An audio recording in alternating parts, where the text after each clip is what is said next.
Hello. Hi there. Can you hear me fine? Yes. Good, good. Can you do video?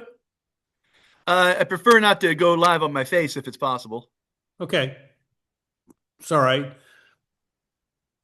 Well, welcome. Thank you. Glad to be here. Yeah. Um, how do I pronounce your the librarian of? Well, how's that name? Everybody gets that. It's a Celaeno, like with a hard Kalina. C. Yeah. And what does that mean? Did you say? So it's a reference to the Cthulhu mythos, H.P. Lovecraft, and more specifically August Derleth. Ah, Uh, it's a haunted library in deep space where there's all kinds of cosmic knowledge stored on arcane tomes, and I just it's imagery that I came across a long time ago in a game, and I just heard the Library of Celaeno referenced, and I didn't know what it meant, but it just sounded so evocative. And later on, I looked up what it was, and I decided to use it when I created a Substack. how about that? And um, and how long have you been doing this Substack? Let's see, June of 22 or 23. I think June of 22. That makes Uh-huh. sense. That's the same length of time. I started in January of that year. Oh, okay. Yeah. Yeah. And have you found it beneficial? Oh, very much so. It's a wonderful creative outlet. I get to write about things I really enjoy. I get to interact with other people who write about things I find interesting. Met a lot of nice people. Um, I think I get to participate meaningfully in some of the big conversations that we're having in our society, and I get to offer my perspective as a teacher and someone who's thought about these issues for a while, and I get to hear other people. So it's really great. So, is this your primary work, or do something else? Well, my main job is I'm a school teacher. I teach high school and college classes at Uh-huh. a private school and in the South. And I also write, and that's pretty much that's the range of my occupations: And what is it that you teach? history and political science. And do what is the scope of history and political science for you? Currently, I teach U.S. history, but in the past, I've also taught world history, European history, Western civilization, mythology, and then political science is basically high school level government and college level political science 101, 201, that sort of thing. Hmm. Introduction to American government, stuff like that. And are these sources of the the writings that you do on your librarian site? You mean do I draw from my Yeah, work experience or my yeah, education for that? yeah. Yes, that, and then I also just really enjoy reading on my own. So I'd like to go. I have a lot of posts that are about history or politics, but I write about just a whole big range of things, I would say. Yeah, I've been interested. I think I know mostly what you have written by the things you've commented on. Mhm. And you do quite a bit of that too, don't you? Oh, commenting, yes. Yeah. Um, that's actually, I think, I kind of stumbled on it. I never had like a strategy for growing or anything like that. I just always wanted to write. But I found that commenting and restacking and putting other people's stuff out there also just kind of coincidentally get your stuff out there. And so I try to be a prolific commenter. I try to be a prolific restacker. I try to make sure I'm promoting other people. And I think that helps the whole ecosystem. And how has your perception of the world changed since you started on Substack? Or has it been confirmed? I think things have changed in both ways. Certainly, I've learned a lot having shifted from being strictly a consumer of media to being a producer of it. Uh-huh. I've learned what it's like on the other side of it, what the research that goes in. I know what it's like to get something right. I know what it's like to get something wrong. I know the risks you take emotionally and everything whenever when you put yourself out there and say, "Here's what I think about something," and you're opening yourself up to the whole world criticizing you. And I've learned a lot about that world.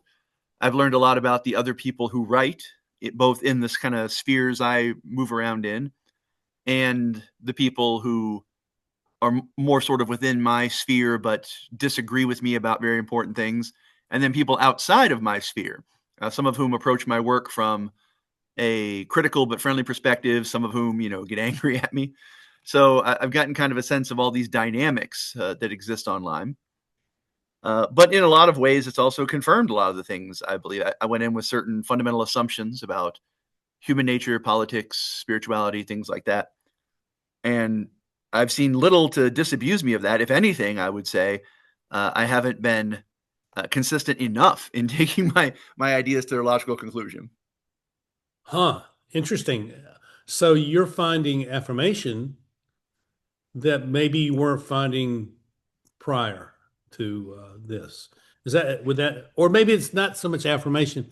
You're finding affirming connections beyond the context that you work and live in. Yes, I mean I think that's true of anybody who's any kind of online presence. There's this sort of, unless you're just such a celebrity that your online self has superseded your daily self, Right. where there's just no distinction anymore. I think that if you're online, you have this kind of bifurcated, even if you're under your own name, I think you have this kind of bifurcated existence where there's this world you occupy online with all these other people who are in your space because they either really agree with you or really disagree with you or just curious about you or something like that. And then there's sort of the organic community around you of just people who are there doing their own thing, who you interact with for business reasons or personal reasons or whatever. And so it necessarily takes you out of that little organic world you have around you of personal interactions into this wider world. Some people would say, the online world is fake and person to person is real life. But I would say, in having done both, there's elements of both of that in each. There's just as much fakeness in face-to-face interactions with people as there is anything online. And there's just as much authenticity online as there is in the real world. So what would you say is the distinction that, how do I ask this question?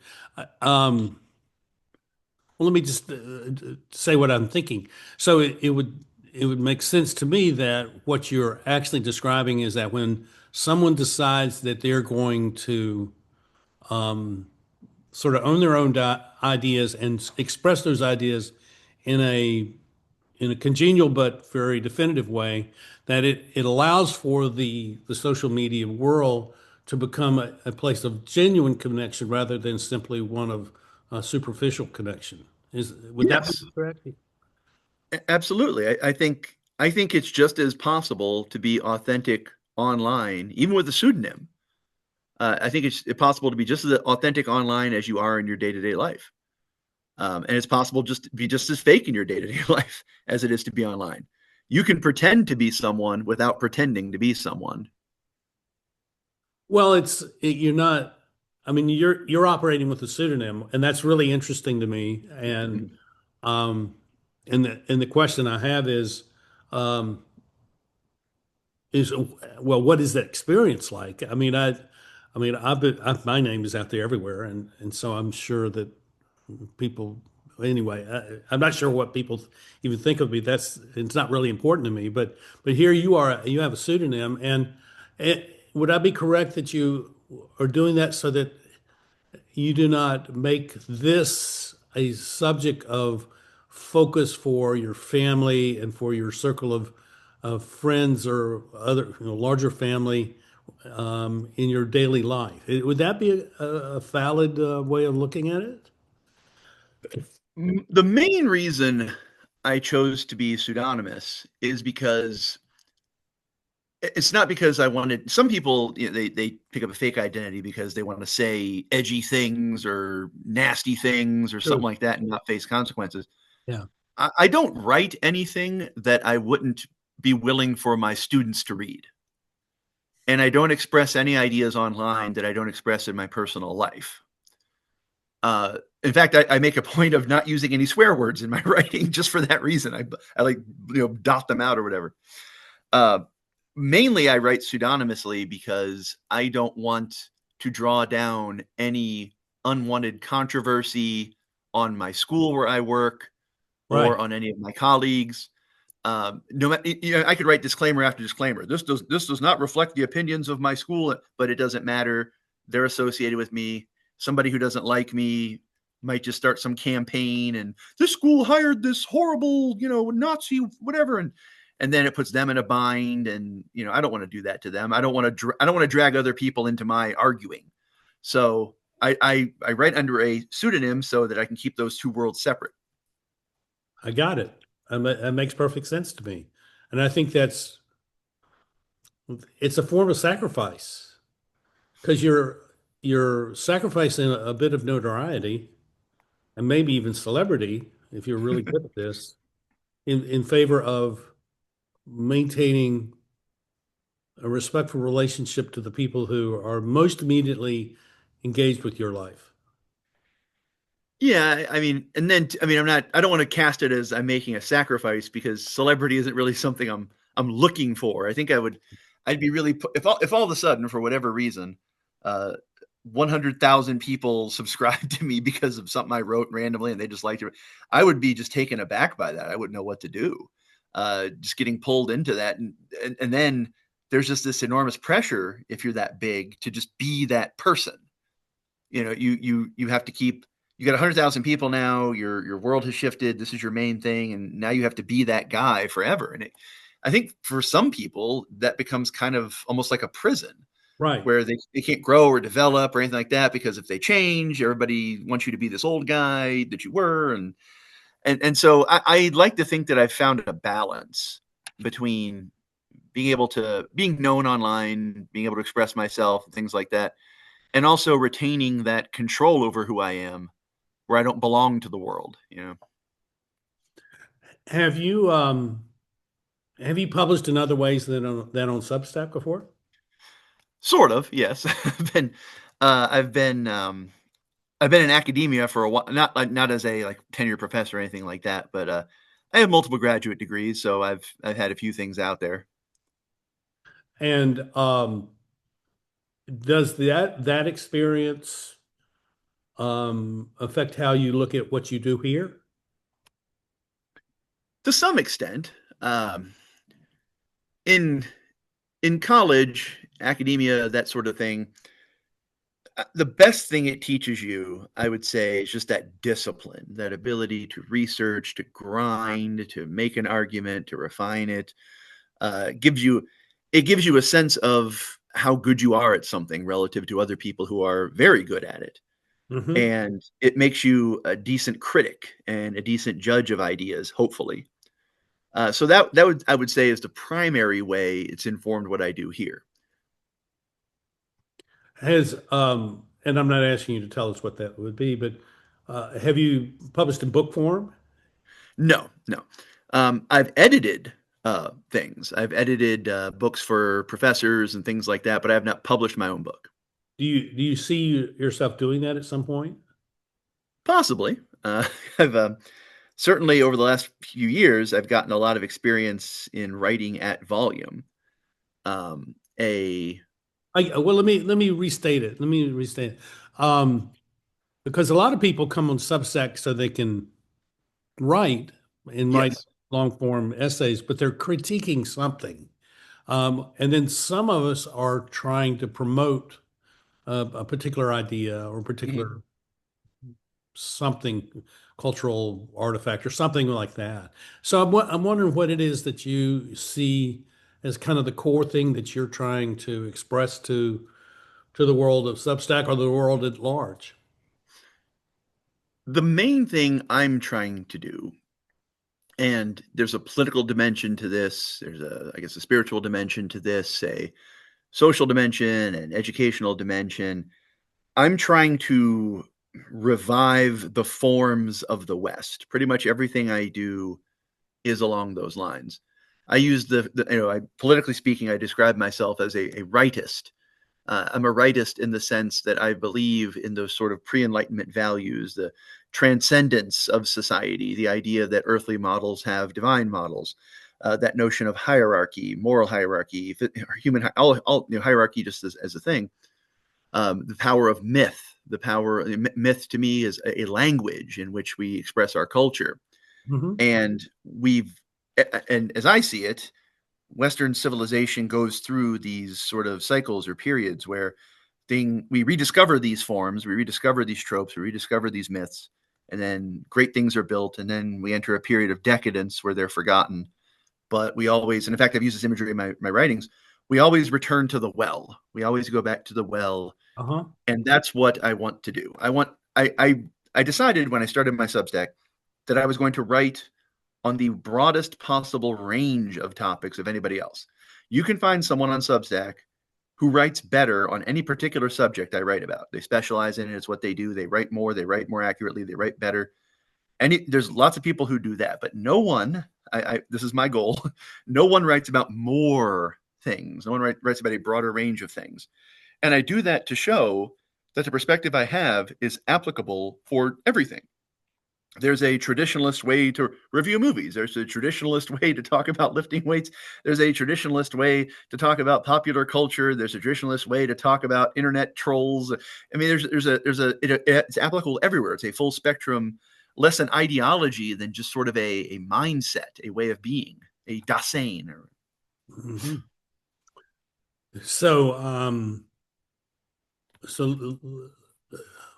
mean, I have a lot of questions flowing through my mind because I'm with you on that. I describe myself as a pre-modern post-Marxist. Yeah. Because I don't think that the modern world is actually very compatible with human flourishing. Yes. That's And a running theme of my work. Yeah. and so, but what does it mean for a human being to flourish is already known. It's already known. I mean, you just you go back to the Greeks and you go back to the um, Judeo-Christian tradition, and you look at the medieval traditions, and it's all there. It's all there. But the question that to me is the interesting one is that it's not the question of how we flourish, the functioning of human beings. It's really the structures that we need to have for that flourishing to happen. And it's I mean this is what I've come to conclude as a leadership guy for 40 years and a consultant for over 30 years now, of seeing that the institutional forms of society are where our real problems find their greatest resistance Mm-hmm. to change. And I'm curious as to what you think about that. I agree. I think that, and you mentioned Marx. There's an almost Marxist way you can understand it, Hmm. where the sort of neoliberal system we live under is an extension of modes of production, of economic relationships, Hmm. where everything in society has sort of been transmuted into this economically productive system that reduces friction, makes things more fungible, makes things more homogeneous, makes things above all quantifiable. And that success in producing more material goods is just sort of the attempt is made to just transmit that into every other area of life. We're going to run the military like a business and a government like a business and everything like a business. And uh, it's a way of thinking that reflects a certain social class that emerged at a certain time and then evolved into something else. I'm a big believer in sort of, I can say, modified version of James Burnham's managerial elite theory. The idea that, and it's interesting. I have my students read Andrew Carnegie. He predicts this. Yeah. He talks about the inequalities emerging in his time when it was just complete laissez-faire capitalism. There's these guys who just have this ability to organize large amounts of people and things and ideas. And it's a rare skill. And these guys are going to move to the top of the business world and they're going to get rich. And they don't own it, they just manage it. And they're going to, and soon, then World War I comes around. Then, especially during the New Deal and World War II, these guys just migrate into the government. And then World War II is this almost sort of triumph of neoliberalism as a model. Look, we built all this stuff, all these liberty ships and bombs, and better than everybody else. We bombed them all into oblivion. So this is the way to go. And then that entered that sort of period where classical liberalism gets completely supplanted by neoliberalism going into the 80s and 90s and 2000s. And now we're sort of living with the decay of that, where the forms of those things are all there, like you're saying, all the structures are there, but it doesn't work anymore. It's and you're running into these problems over and over again, where the people who are supposed to be managing things because they have a particular kind of technical expertise are repeatedly proven to be wrong. Like if you look at the last ever since September 11th, and you could argue even before, but certainly ever since September 11th, you just get these confident predictions from our elites. Iraq's going to be a liberal democracy. Just wait and see. Housing prices are going nowhere but up. 2008 is a great time to invest. COVID isn't contagious. If you say it is, you're going to get banned online. Oh, wait, a week later, no. If you say COVID isn't contagious, you get banned online. Donald Trump, no way he's going to win. I've been in politics for 30 years. I did the data. I did the analysis. No way he's going to win in 2016. Over and over and over again. It's kind of like in the Middle Ages. If you're a king, you're the warlord of the country. You command your feudal levies, and you go march off. That's it. You're the Dux Bellorum. But then you lose a war, and then your legitimacy is undermined. So if your job is to be a great manager and you can't manage, you've undermined your legitimacy. And so, I guess to your point that the forms are the most resistant thing, they are, because there's so much inertia behind it, because our entire ruling class has been just selected and then trained for this sort of life that's increasingly becoming impossible. Yes, I totally agree. And 25 years ago, as I was putting my material together, I have a leadership model called the Circle of Impact. What I saw then was the brokenness of the modern organization, Mm-hmm. and that I couldn't predict when it was going to happen, but what I realized that in 50 years, what we'd be talking about is the how everything needs to be in the form of a community for it Mm-hmm. to to function and to be sustainable. Yes. There's a book I read. It's about the Vietnam War. It's called Crisis in Command. I don't know if you're familiar with it. No. Mm-mm. But so crisis. So it's these two professors at West Point. I think they wrote this. I think it was in the 80s, and they wrote about how the army during the Vietnam War just completely fell apart in ways that was never even admitted to the public. There were lots of incidents of fragging, of soldiers just not obeying orders, of all kinds of things, and they traced it to this neoliberal model of leadership being introduced into the military, Yeah. where they quantified everything. So to get promoted, you needed a certain number of points, and you got a certain amount of points for doing things. And of course, the most points you got was going for combat. So the leadership decided, here's what we're going to do. We're going to bring in all these draftees and have them fight. You fight a certain number of days, you go home. And then the men commit to a year, but the officers come in for 6 months. So the officer comes in for 6 months. He's got this, platoon of guys. He's a second lieutenant. He wants to make a name for himself, get promoted. So he's out there hunting medals. He doesn't know these guys. He has every incentive, every perverse incentive to just use them in order to, big up his name. And then, of course, he's out the door. The men themselves are all there on different time frames. One guy's got 1 week to go. He doesn't want to risk his life. This other guy just got there. Nobody knows him. So they're willing to send him out there. And it just made for a complete collapse of morale and any kind of sense of cohesion that men under fire need to function effectively.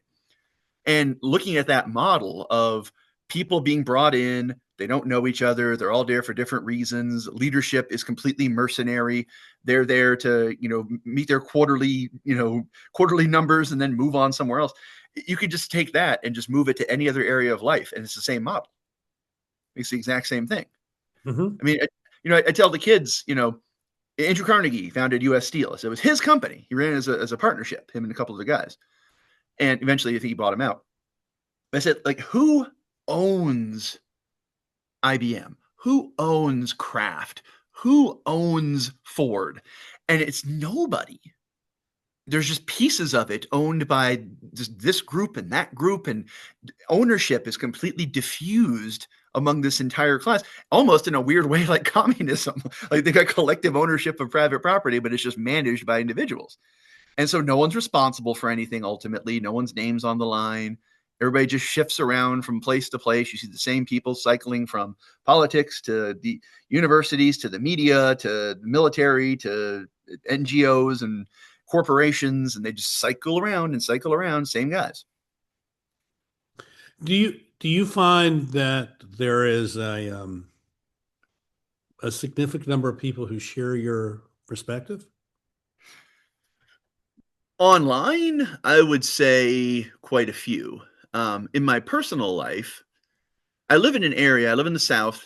I live in I guess what you call I live in a red state in a very red area of a red state.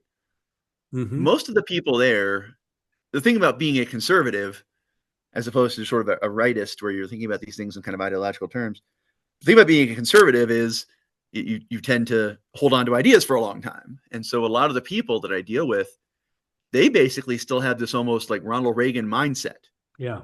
They're very, you know, um, get the taxes are bad, get the government off our backs.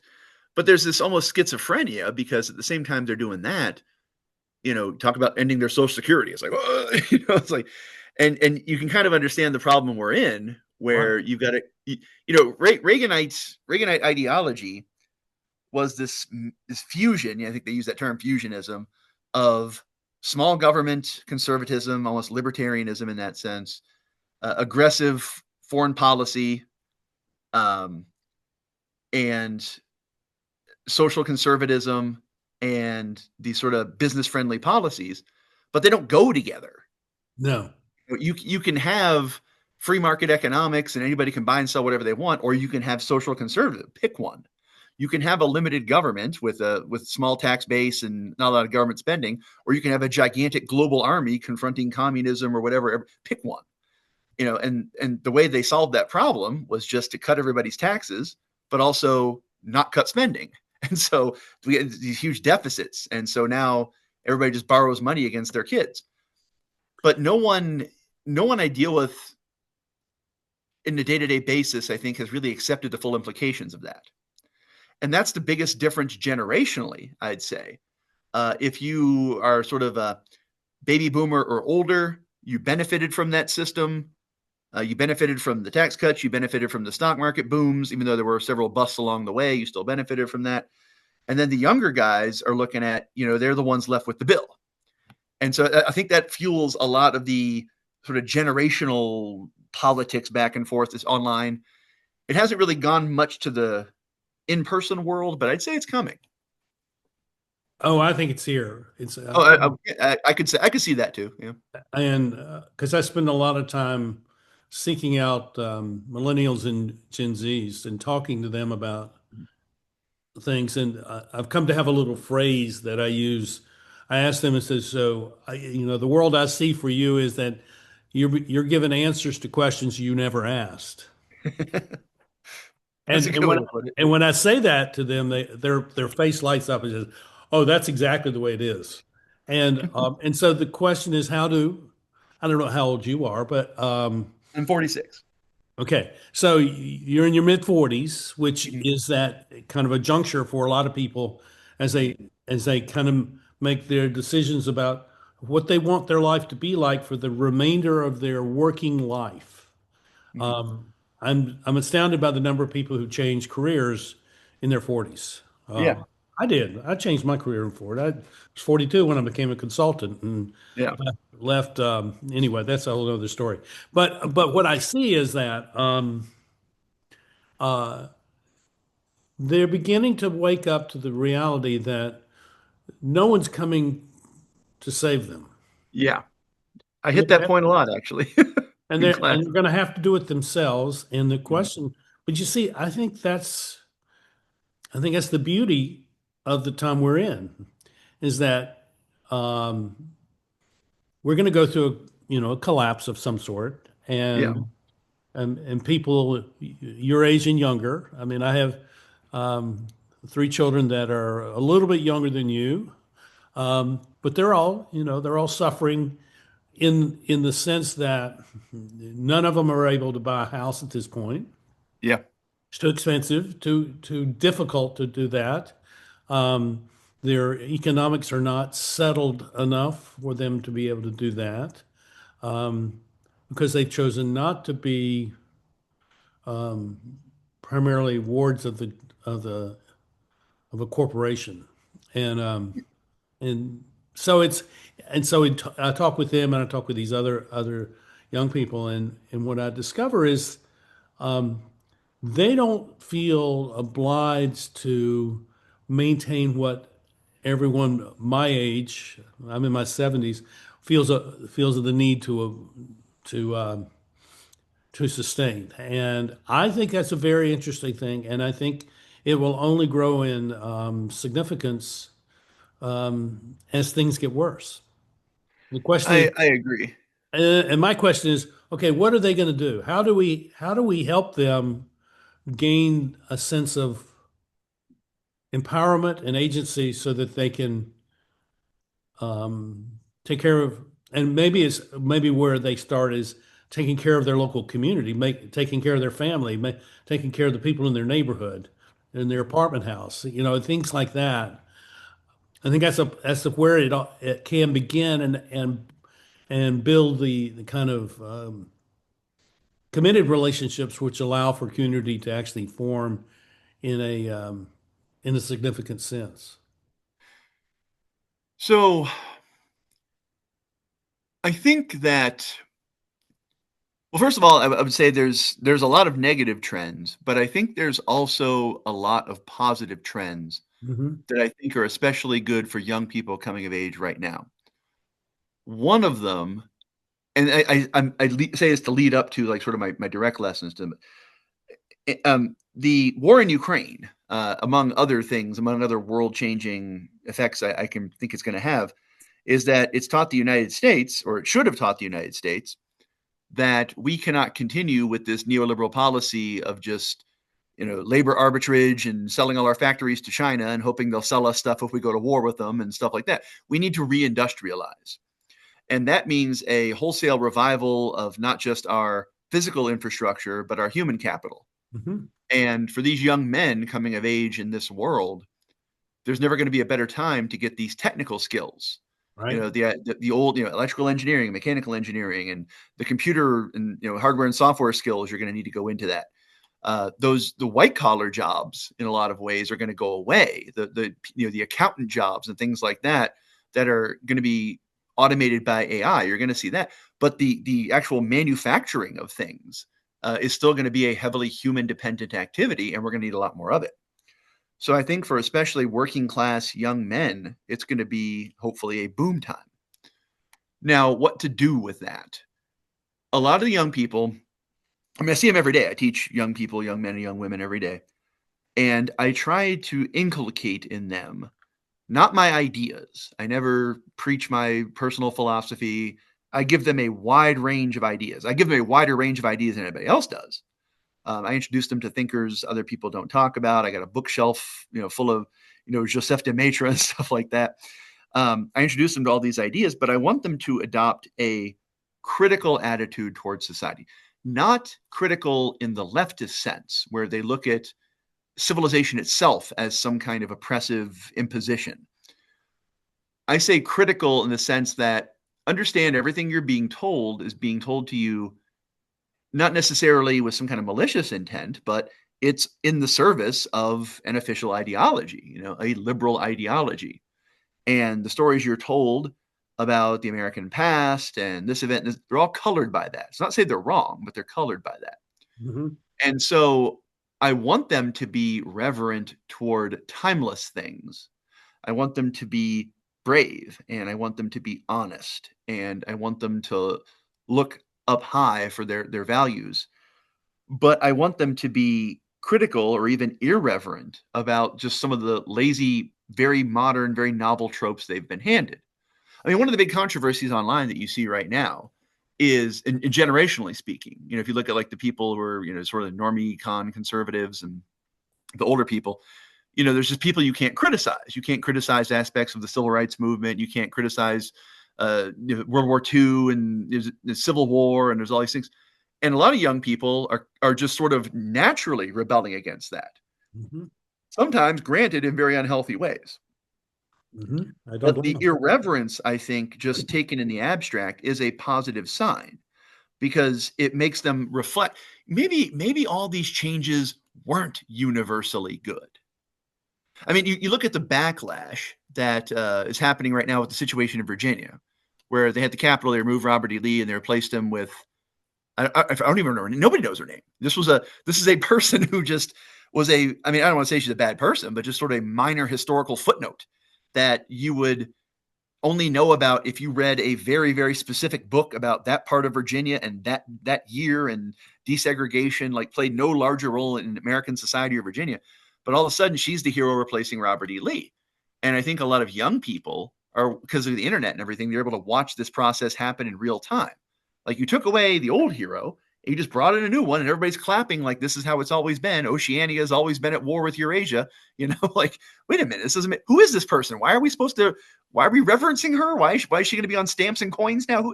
And because they can see how fake it is, and there's no organic reason for this. This is purely cultural territory marking. And they also see I'm doing air quotes, you can't see me, the conservative people, sitting here clapping like seals at this, and they have no respect for them, and they shouldn't, because these people are just getting mocked and abused and clapping for their own dispossession, and it's pathetic. And Well, so, the old yeah. conservatism was complicit, Oh, yeah. and I don't think people who are conservative realize that, but they are complicit in that. Um, as long as there was a boogeyman, so to speak, that they Mhm. could attack, then they maintain their status as being conservative. But when you would ask them the question, well, what are you conservative of? What Yeah. does your conservatism mean? What does it look like? Tax cuts. It becomes a totally different conversation. Yeah. And I think that's what's going on. I think all these patterns of conversation, patterns of thought are breaking down very quickly. Mhm. And the faster it happens, I was watching an NBC ad the other day, talking about its news division, Mhm. and it was what was it? Facts, clarity, and calm became their watchword, and I thought, well, that's a very interesting thing that they're trying to promote as the reason why we should be watching NBC or their whole host of channels. And I'm thinking, well, whose facts are we talking about? And what does clarity actually mean? And why should we be calm about it when, um, for whatever reason? So I find all this quite interesting. And I have been writing since 2013 on a thing I call the spectacle of the real, and Mhm. I take the spectacle from a guy named Guy Debord, who was a French radical in the '60s, who became very um, Disillusioned. disassociated with the Marxists Yeah. in France, and but he talks about how the spectacle is an event mediated through images. Yeah.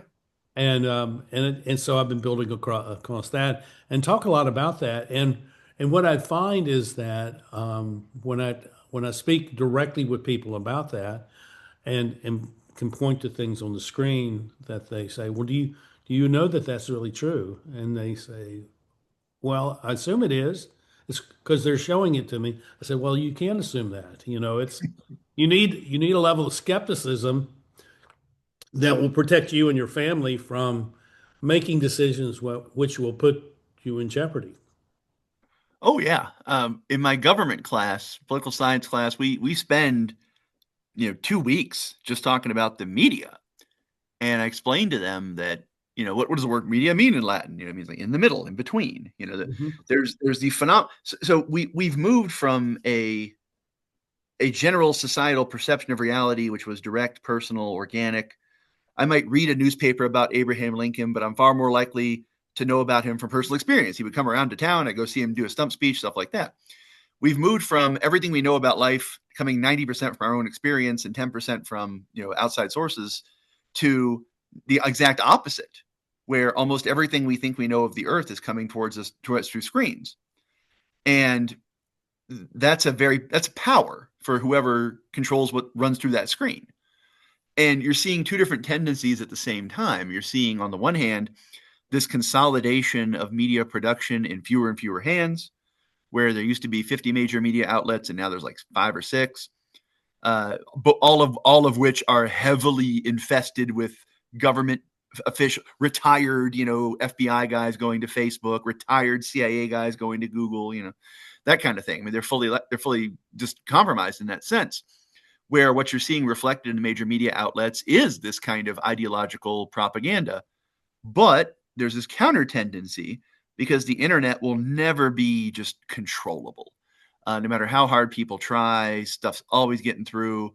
There's always going to be some crazy billionaire does a bunch of ketamine and buys Twitter, and and all of a sudden it's open season. I mean, and you can go on there in real time and see these Right. politicians posting things and just roast them and troll them and mock them. I mean, that's why there's no movie stars anymore. These people before, they used to be just kind of lightly doled out to the public in digestible doses. Look how and now that you interact with them on a daily basis, and they're just dumb, and you can make fun of them, and there's nothing special about that. Martin Gurry wrote about that. What was it? The Revolt of the Masses. I think it's Revolt of the Masses. Revolt of the Public. Revolt of the Public. That's right. Yeah. Revolt. Yeah, I'm thinking Got it right there. Yeah, great. But and he talks about that, where a government can survive people's anger, but they can't survive their mockery. You're watching. I mean, look at the young people who lived through the last. So I got kids in my class who are 18, so they're early teenage years. They're 14 years old. They're living through the Biden years, and they turn on Instagram. They turn on TikTok. They don't watch NBC. They don't know what that is. I can't remember the last time I heard a kid mention a TV show, like an actual television program. I can't remember the last time. But imagine living through that, where you're seeing this man who is very obviously in a state of cognitive decline. And he gets up and gives a speech, and he doesn't know where he is, and he doesn't know what he's saying, and he just wanders off halfway through it. And then it cuts to the commentators on CNN, like, wow, he's just sharp as a tack. Brilliant speech. It was amazing. And they can see it. If there's one thing that gives me optimism about young people, and this is something that I tell people all the time. I know I'm going on, but I want to get to this point. Young people know better than to listen to us. They look at us. So they used to say, boxing, you never listen to a fighter, you look at him. Guy goes out there getting punched up. He sits down on a stool at the end of the round. Face is bloody. Both eyes are swollen up. You send him back out there, he's going to die on his feet. But if you ask him, you say, can you fight? Yeah, I can fight. You don't listen to him. You look at him. Right? Kids don't listen to us. They look at us. The media, they can put on ties all day. I've been in the media 20 years. But they can see you're lying because they've just seen what you're lying about. And they're not going to believe anything else you say. The worst thing you can be to young people is inauthentic. There is nothing they gravitate towards more, like moths to a flame, than just authenticity. I totally agree with you.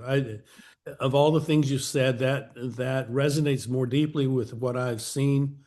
And I'm not, I know that there is a generational component to this. So I'm not denying that at all. And I spend a lot of time engaged with the whole generational distinctive. But what I see is that there were people when I was in my 20s, my 30s, who also saw the world that way. I saw the world that way. And so there's always been the skeptics and the people who are not, who are listening, and what they're hearing, that just really doesn't quite make sense. And what am I supposed to do with this?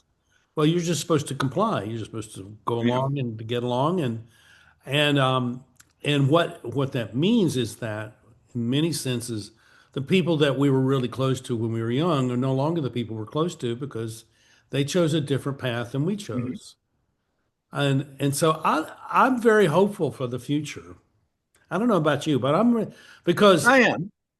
not that it's going to be great and easy, but that it's going to be progressively better Mm-hmm. because of people like you and other people who are younger than you who have a certain kind of a learned skepticism about what is told that they should believe, so that they will actually figure out what they should believe on their own.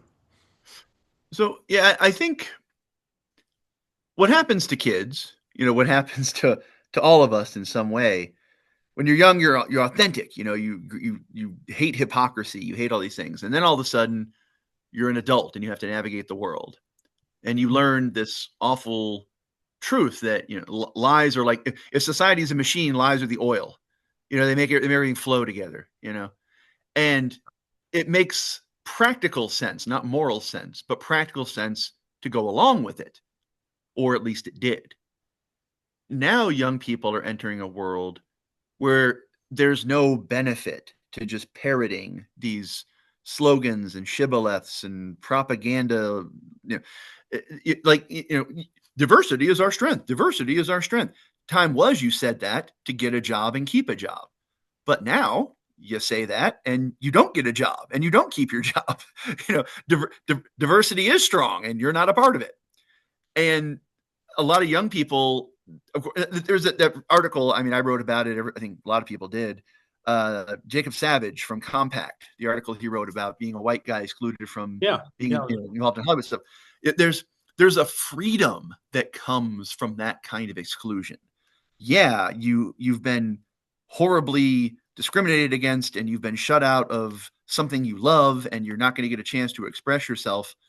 But at the same time, you don't owe these people anything. You are free. You can say whatever you want, and there's nothing else they can do to you.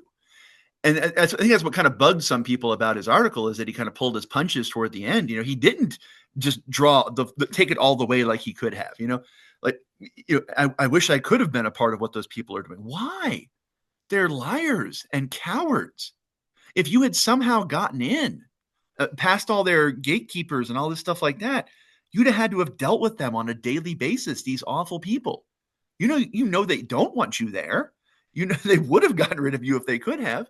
Why do you help them? Why do you want to make them money? Why do you want to help them keep their business model afloat? Look what's happened to it without you.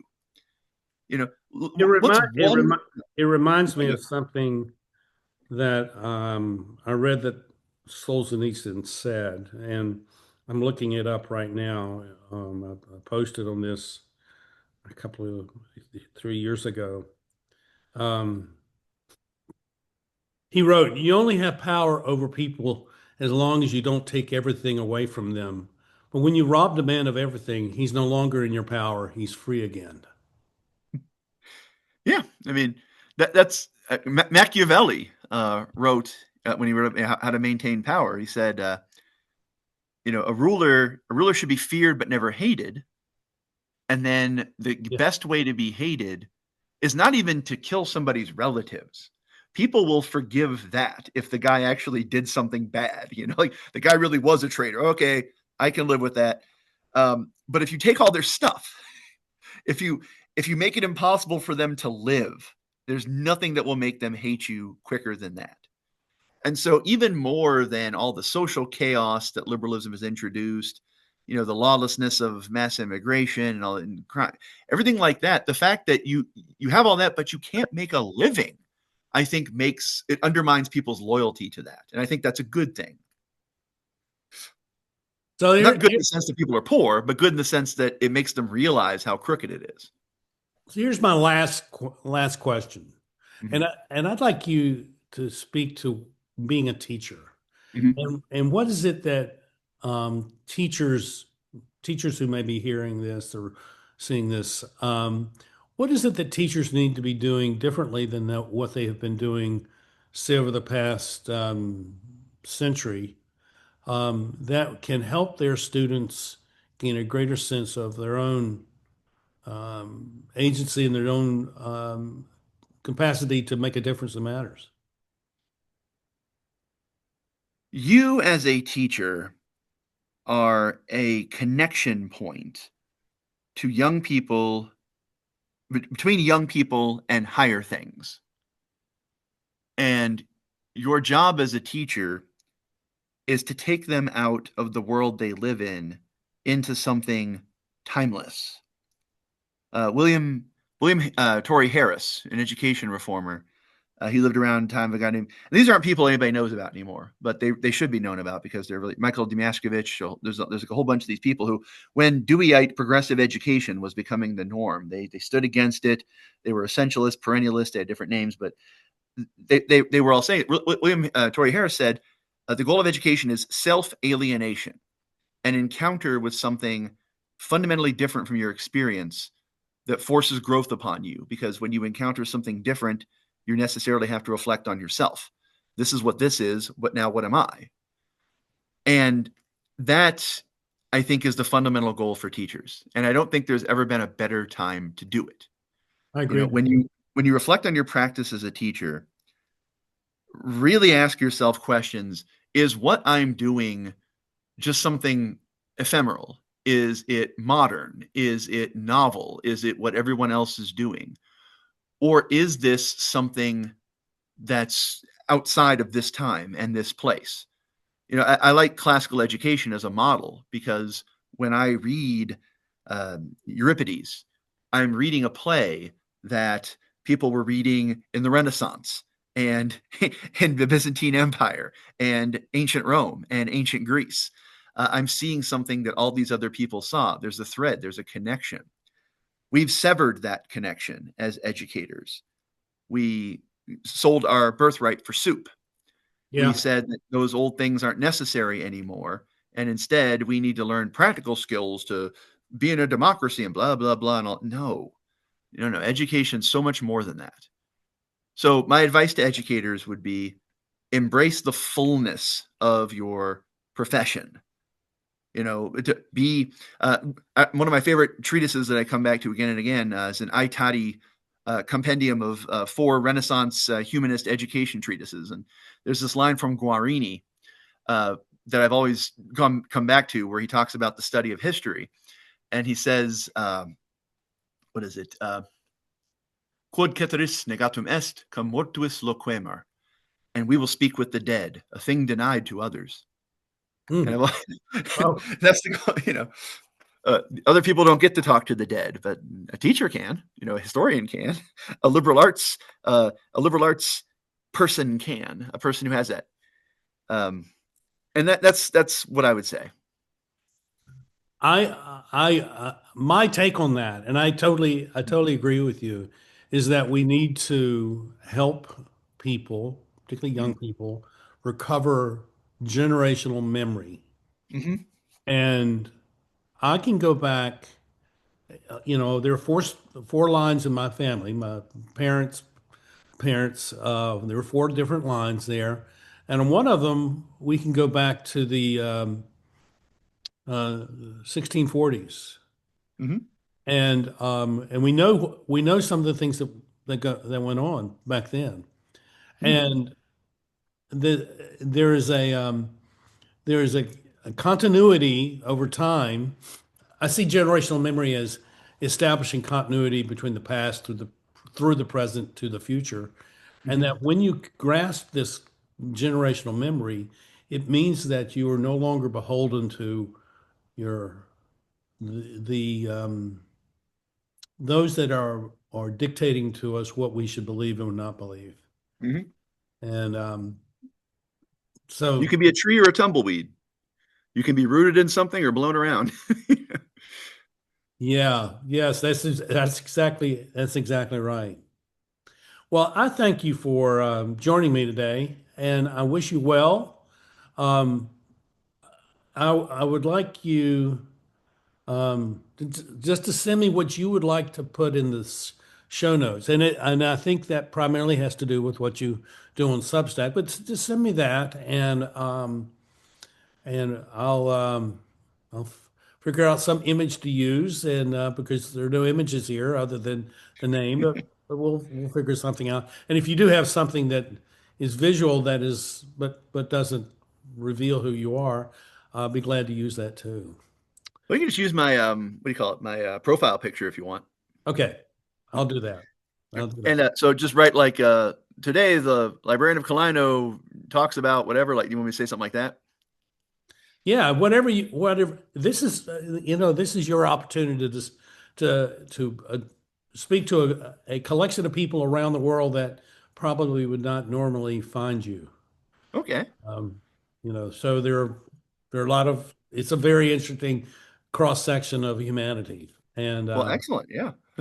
I also ask that anybody that you think I should be interviewing, if you would just introduce us, and I will send them an invitation because you young guys, and I'm considering you a young guy. Um, I want to hear more from you. I want to talk with you more, Okay. because when you're at my age, people think, well, you only want to talk to people your age, and I said, no, not really. I'm much more of a millennial or Gen Z person in my temperament than I am a baby boomer. So, yeah, that's certainly the way it is. But thank Well, you for great. watching. Absolutely. I can definitely think of some people. So yeah. Thank you for watching, and I hope that you have been stirred to maybe go dig up some dead poets Oh and yeah. some dead historians, uh, Absolutely. and begin to seek what people thought well before you were ever born. Hmm. Because I think what you will find is something which has a rich um, is a rich resource for you in your life. So thank you for watching the Eddie Network podcast, and we'll see you next time. Thank you. Bye bye.